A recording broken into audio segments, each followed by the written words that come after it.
அதாவது நான் வந்து ஒரு காலத்தில் செக் கொடுத்து ரிட்டர்ன் பண்ணி இப்போ எனக்கு அது திரும்பி வருது. தயவு செஞ்சு ப்ரொடியூசர், புதுசாக ஒரு ப்ரொடியூசர் எங்களை மாதிரி நடிகருக்கு தொப்பி வைக்காங்க. நாங்களாம் தொப்பி வச்சா நீங்கள் தாங்க மாட்டீங்க. சொடக்கிற நேரத்தில் 1 கோடி போட்டுருவேன். நானும் திருந்திருந்து மக்கள் திருப்பவே விட மாட்டேங்கிறாங்க. நம்மளும் தெரிஞ்சுக்கங்க, அல்டிமேட் ஸ்டார் அஜித் சாரை வச்சும் ரெட்டுன்னு ஒரு படம். உங்களுக்கு என்ன பெண்ணு, உங்களுக்கு ஒரு டெபாசிட் கட்டி கொட்டி போடுவாங்க.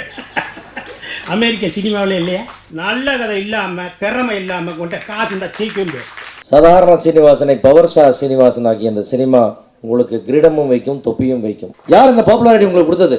உலகம் பூரா உங்களுக்கு எனக்கு தெரியும் யார் கொடுத்தது? இந்த ப்ரொடியூசர்ஸ் கொடுத்தது.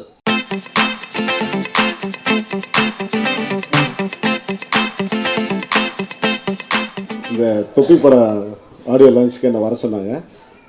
நான் வரதா வேணாமான்னு யோசித்தேன். ஏன்னா எனக்கு நிறையா பேர் தொப்பி வச்சுட்டாங்க. ஒரு ஷூட்டிங்கில் தமிழ்நாடு இந்தியான்னு தெரியல ஒரு இடம், அது இப்போ தான் ஒரு மாதத்துக்கு முன்னாடி ஷூட்டிங் எனக்கு ஒரு 6 நாள் கூட்டிகிட்டு போனாங்க. சார் நீங்கள் வந்து 6 நாள் சீன் சார், காமெடி நீங்கள் பண்ணணும் அப்படின்னா. சரி நான் பண்ணுறேன் அப்படின்னா. எவ்வளோ அமௌண்ட்டு ஃபார் டேவா ஹவர்ஸா என்ன சார்? டேனாங்க சார், ரைட்டு பரவாயில்ல. இப்போ அட்வான்ஸ் எவ்வளோ தரீங்கன்னா சார், என்ன சார் அட்வான்ஸ் உங்களுக்கு போயிட்டு செக் கொடுத்தாங்க. நான் சொன்னேன் என்னங்க எனக்கே செக்கான இல்லை சார், செக்கு பாஸ் ஆகும். நான் எத்தனையோ செக்கு நான் பார்த்துருக்கேன், நீங்கள் எனக்கு செக் கொடுக்குறீங்கன்னு. இல்லை சார் செக்கு கண்டிப்பாக பாஸ் ஆகினேன். சரி ரைட்டு பரவாயில்ல, சரி பார்க்கலாம், இவருக்கு ஒரு வாய்ப்பு கொடுக்கலாம்னு சொல்லி செக்கை வாங்கினேன். அது 1 வாரம் கழித்து பாஸ் ஆகிடுச்சு. அப்புறம் திருப்பி கூப்பிட்டாங்க. சார் நீங்கள் வந்துருங்க சார், ஹீல்ஸுக்கு வந்துருங்க அப்படின்னாங்க. சரின்னு சொல்லி ஒரு பெரிய ஹீல்ஸ் அப்போ தமிழ்நாட்டில் தான் கொடைக்கானல்னு வச்சுக்கலாம், அங்கே கூட்டிகிட்டு போனால் பயங்கரமான பனி. சும்மா பெண்டை கழட்டிட்டார். 7 நாள் வச்சு வேலை வாங்கி எல்லாம் பண்ணி. சரி ரிட்டர்ன் வரும்போது சார் இப்போ பேமெண்ட்டு அப்படின்னா. என்ன சார் பேமெண்ட்டு? சார் செக்கு சார், இந்த வேலையெல்லாம் வச்சுக்காங்க, நான் ஏற்கனவே ஏகப்பட்ட பேருக்கு செக்கு கொடுத்து நானே ரிட்டர்ன் பண்ணியிருக்கேன், நீங்கள் எனக்கு செக் கொடுத்து ரிட்டர்ன் பண்ணாது சார் அப்படின்னா. இல்லை சார் அடுத்த இன்னும் 2 நாள் கழிச்சு உங்களுக்கு ஹெலிகாப்டரில் வந்து சீன் வச்சுருக்கேன் அப்படின்னு. ஹெலிகாப்டர்லேருந்து கீழே இறங்க. நான் சொன்னேன் எதுவுமே எனக்கு வேணாம், தயவுசெய்து என் பணத்தை கொடுங்க, நான் ஹெலிகாப்டர் ஃப்ளைட்டில் நான் போய்க்கிறேன் அப்படின்னு எனக்கு நிறையா தொப்பி வச்சாங்க. நான் அந்த டைட்டில் பார்த்தோன்னா அந்த சீன் தான் எனக்கு நினைவு வந்துச்சு. தயவு செஞ்சு புது தயாரிப்பாளர்லாம் வந்தீங்கன்னா நான் ஒரு கருத்து சொல்கிறேன். இந்த இப்போ ப்ரொடியூசர் கவுன்சில் யாரும் தப்பாக நினச்சிக்க வேணாம். அது எனக்கே நிறைய தொப்பி வைக்கிறாங்க. இந்த புதுசாக வரவங்களுக்கு எப்படி தொப்பி வைப்பாங்க தெரில. ஒரு படம் எடுக்கிறேன், வாங்க ஒரு அட்வான்ஸ் தரேன், சம்பளம் தரேன், அப்படி இப்படி சொல்லி கூட்டிகிட்டு போய் அங்கே போய் சம்பளம் இல்லைங்க செக் வாங்கிக்கோங்க சொல்கிறாங்க. ரொம்ப வேதனையாக இருக்குது. அதாவது உண்மையிலே உழைச்சி காசு கொடுறானாலும் அதுவும் கொடுக்க மாட்டேங்கிறானுங்க. வேறு சிந்தி ரத்தத்தை சிந்தி நாங்கள் இப்போ நடிக்கிறேன், ரோப் கட்டி தூக்குறானுங்க. 50 அடி உயரத்துக்கு தூக்குறேன், 40 அடி தூக்குறேன். கொடைக்கானல ரோப் கட்டி தூக்குவாங்களே பாருங்க, அதில் நான் ரோப் கட்டி தூக்குறேன். அப்படிலாம் கஷ்டப்பட்டால் பணம் தர மாட்டேங்கிறானு. எனக்கு யோசிக்கிறேன், நம்ம ஏன் கஷ்டப்படணும், ஈஸியாக துட்டு சம்பாதிச்சிடலாமல் அப்படி ஒரு மனநிலை வருது. திருந்தவே விட மாட்டேங்கிறாங்க. இன்னைக்கு என்றைக்குமே உத்தரவாதம் இல்லைன்னு தான் நினைக்கிறேன். சொடக்கிற நேரத்தில் 1 கோடி போட்டுருவேன். ஆனால் நீங்கள் ஒரு நாள் ஃபுல்லாக வேலை ஆச்சு,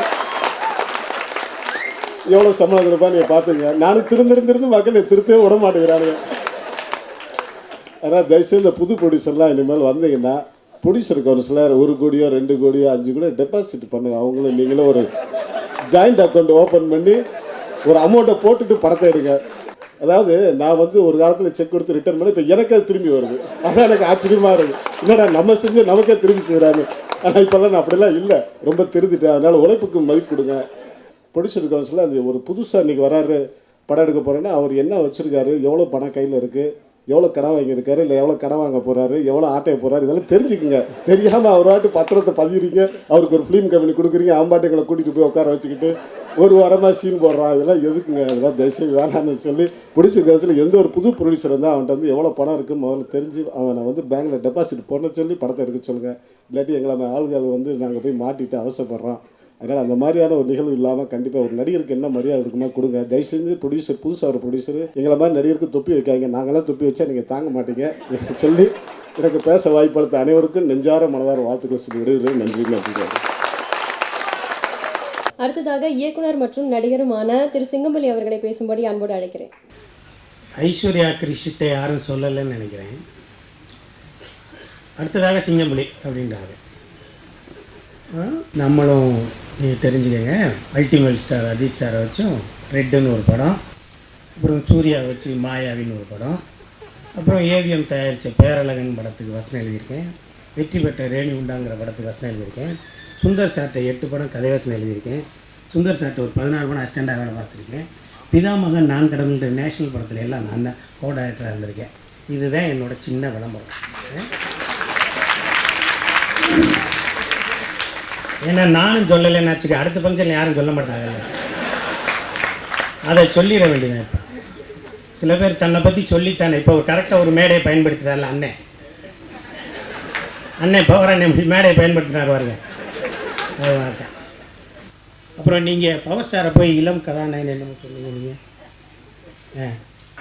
சரி, இயக்குனர் பவர் ஸ்டார் அவர்கள் வந்து சொன்னார், நம்மளை கூப்பிட்டு போகிறாங்க, சாப்பாடு விடுறாங்க, கைத்தில் தொங்க விடுறாங்க, கஷ்டப்படுறது நம்ம கஷ்டமாக படுறோம். உண்மையை சொல்லுங்கள், நம்ம கஷ்டமாக படுறோம், ப்ரொடியூசர் தான் கஷ்டப்படுறோம்.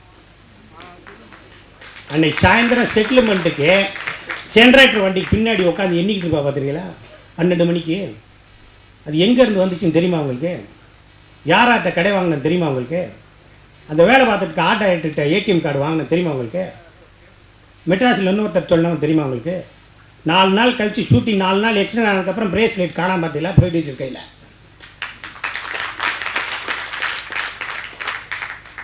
உங்களுக்கு என்ன இப்போ என்ன, உங்களுக்கு டெபாசிட் கட்டி கொட்டி போடுவாங்க. அமெரிக்க சினிமாவில் இல்லையா? அப்படிலாம் இருக்காது, காசு இருக்காது, காசு கொடுக்க முடியாது, இருந்தாலும் ஷூட்டிங் போகணும். நம்பிக்கை தான், நம்பிக்கை தாங்க. என் தம்பி என்ன சீனியும் சேதுபதி எப்படிங்க ஜெயிச்சாங்க? எத்தனை கோடியை கொண்டு போனாங்க? 40 நாள் எடுக்கலையா படம்? 35 நாளா? 35 நாள் எடுக்கலையா? இவர் என்ன 5 கோடி வச்சுருந்தாரா? அவர் என்ன 4 கோடி வச்சுருந்தாரா? என் தம்பி விமல் எங்கே போனேன்? தஞ்சாவூருக்கு போனேன். எத்தனை நாள் பேட்டா கொடுக்கல, காசு வாங்கி கடை கொடுத்துருக்கான். அந்த ப்ரொடியூசர் எவ்வளோ கடை வாங்கி கொடுத்துருக்காரு? வெற்றி பெறலையா? சேது படம் வெற்றி பெறலையா? நம்பிக்கை தான், படம் எடுப்போங்கிற நம்பிக்கை தான் நம்மளுக்கு வரும். சும்மா காசு வச்சுருந்தாலும் ஜெயிக்க முடியுமா? நான் கொடுக்குறேன் உங்களுக்கு 50 கோடி கொடுக்குறேன், இங்கே ஜெயிச்சிருப்பாங்களா? ஜெயிச்சிருவீங்களா நீங்கள்? நல்ல கதை இல்லாமல், திறமை இல்லாமல் கொண்ட காசு இருந்தால் ஜெயிக்க முடியாது. தயாரிப்பாளர் கூட நம்பிக்கையில் தான் வரணும், இந்த படத்தில் நடிப்பாங்க. அதான் சினிமா. காசு கொண்டு வந்தால் தான் சினிமாவில் ஜெயிக்க முடியுங்கிற தியரியை விட்டுருங்க. திறமை தான் வேணும். இந்த மேடையை அதுக்கு இதுக்காக நான் சொல்லிக்கிட்டு வாய்ப்புக்கு நன்றி கூறி, யாராவது பேச மறந்தேன்னா மன்னிச்சுக்கோங்க. யுரேகாவுக்கு வாழ்த்துக்கள், ஹீரோவுக்கு வாழ்த்துக்கள், ஹீரோயினுக்கு வாழ்த்துக்கள், அனைவருக்கும் வாழ்த்துக்கள். நன்றி. சிங்கமொழி அவர்களுக்கு தமிழ் திரைப்பட தயாரிப்பாளர் சங்கத்தின் சார்பாக நன்றியை தெரிவித்துக் கொள்கிறேன். அடுத்து நான் வந்தால் என்ன பேசணும்னு நினச்சேன்னா எல்லாத்தையும் அவர் பேசிட்டு போயிட்டார். இருந்தாலும் உங்களுக்கு வணக்கம் சொல்வதற்கு முன்னாடி என்னுடைய மனவேதனை இந்த இடத்துல அவன் சொல்லித்தான் ஆக வேண்டும். சாதாரண சீனிவாசனை பவர் ஸ்டார் சீனிவாசன் ஆகிய இந்த சினிமா உங்களுக்கு கிரீடமும் வைக்கும், தொப்பியும் வைக்கும். ரெண்டையும் ஒரே மாதிரி நீங்கள் பார்க்கணும். தயாரிப்பாளர் சம்பந்தப்பட்ட மேலே ஒரு தயாரிப்பாளரை கிண்டல் செய்யும் அளவுக்கு சினிமா தரம் தாழ்ந்து விட்டது தான் இன்றைய வேதனைக்குரிய விஷயம். எத்தனை பேர் தொப்பி வச்சிருப்போம், எத்தனை பேர் சம்பாதிச்சிருப்பீங்க? சூப்பர் ஸ்டார் ரஜினியை உருவாக்குறதும் அதே தொப்பி வைக்கிற ப்ரொடியூசர் தான். இங்கே இருக்கிற விமலையும் விஜய் சேதுபதி உருவாக்குறது அதே ப்ரொடியூசர்ஸ் தான். தயவுசெய்து மேடையில் நாகரிகத்தோடு பேசிக்கொள்ளுங்கள். இனிமேல் தயாரிப்பாளரை கிண்டல் செய்தார்கள்.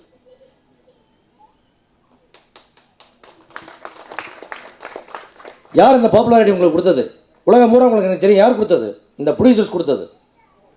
அவன் கொடுத்த காசு, அவன் போட்ட சாப்பாடு, அவன் கொடுத்த விளம்பரம், அதுதான் உங்களை இந்த இடத்துல கொண்டு நிறுத்தி இருக்கிறது.